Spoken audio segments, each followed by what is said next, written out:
I bumped into him at a rather deliquescent Christmas celebration recently. Before that, I think it was, where was it? Was it a convention in Milwaukee or CPAC? I don't know. The guy's everywhere. He's the managing editor of the Superlative Daily Signal and the author of a brand new book called Woketopus, The Dark Money Cabal Manipulating the Federal Government. Tyler O'Neill, Happy New Year.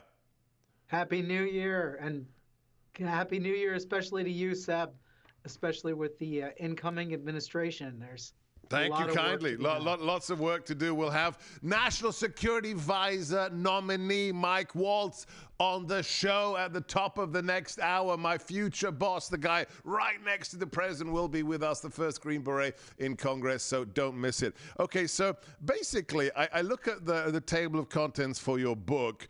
It's about dark money, the federal takeover of our elections, the green revolving door. I love this chapter, the transgender administrative state, which is almost as good as the immigration industrial complex. So this sounds like you've basically written the Rosetta Stone on the deep state and the woke industrial complex, Tyler. Yes, I mean, I'd love to think so. There's a lot more to be uncovered than I uncovered. But what I showed here was how the massive left-wing funders, we're talking about George Soros' son, Alex, who now runs Open Society Foundations.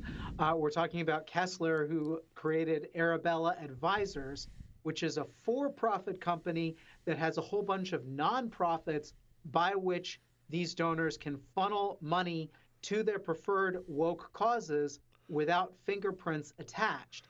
And they're propping up a system of woke nonprofits that advise and staff the federal bureaucracy.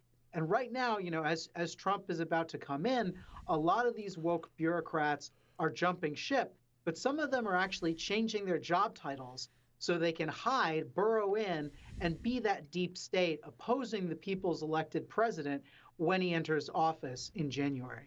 Okay, so this is something when you open this Pandora's box, you're kind of like horrified. My wife, Katie, your former colleague at Heritage, she spent a year with Mike Gonzalez writing the book on next-gen Marxism. And when you scratch the surface of how much money we're talking about, and what it's being used as, just Arabella Associates alone, or just Mark Zuckerberg, one guy dropping a cool $420 million on the elections in 2020 to try and privatize those elections, or quote unquote, what do they call stealing elections? Fortifying the elections. When you start looking at Tyler, it is billions of dollars. It's a huge threat to the integrity of the republic, is it not? It really is. I mean, the funny thing is, it is legal for you to donate money to causes that you believe in. But the way that they're doing it, this setup, is particularly designed to cloak where the money comes from. And you have donors like Hans-Jörg Wyss. Yeah, the Swiss guy, right? Yeah, exactly. A Swiss billionaire who now lives in the United States and has openly spoken. In his sister wrote a book about him. And in that book, she said, oh, look, he said he wants to change American politics. It's like, so why aren't you an American citizen? Why didn't you go through the naturalization process? Right. He's lived here for so long, and yet now he's sloshing his money around. And some of these groups are really well established. And, you know, you have the Human Rights Campaign, which acts like an LGBTQ mafia to force companies to do things that are really bad for their bottom line. I mean, if you look at Target and Bud Light, they were effectively shamed into destroying their own brands because of the power of this organization. And I went through, you know, the Human Rights Campaign released a blueprint of all the policies they wanted the federal government to do in the new Biden administration.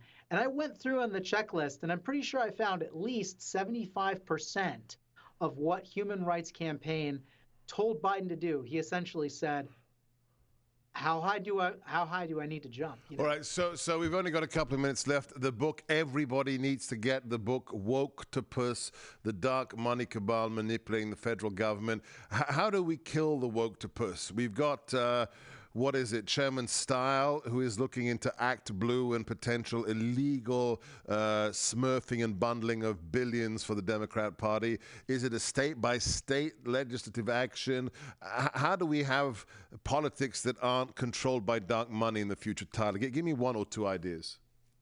Yeah, so I have three ideas of what Congress can do specifically to weaken the woke industrial complex in the federal government. One of them is to go after the public sector unions. Even Franklin Delano Roosevelt, the guy who essentially created our woke bureaucratic state, and of course Woodrow Wilson had a bunch of it before, but even FDR said we should never have public sector unions. The idea of somebody using taxpayer dollars to advocate for them getting more taxpayer dollars, which is the perverse system known as official time, we need to get rid of that. And that's something that Congress really needs to do. Another one of them is to get rid of the special privileges that some of the agencies like the CFPB have. I mean, Elizabeth Warren essentially created this funding scheme to keep this agency from being held accountable. And one last thing, we've got 20 seconds left. What's the third thing? So one of the big things that they need to do, and this is something that Ohio recently did, was get foreign money out of ballot initiatives. And that's a big issue with huge. All right, at least we've got a diagnosis and an action plan. Find out more, dailysignal.com. The Woketopus is the book. And follow our friend, Happy New Year, Tyler O'Neill, at Tyler, the #2 O'Neill on Twitter. And don't forget to give me a follow as well. It may be my penultimate show, but I'm not going to disappear. Seb Gorka, Sebastian Gorka, all the usual platforms, and my Substack, sebastiangorka.substack.com.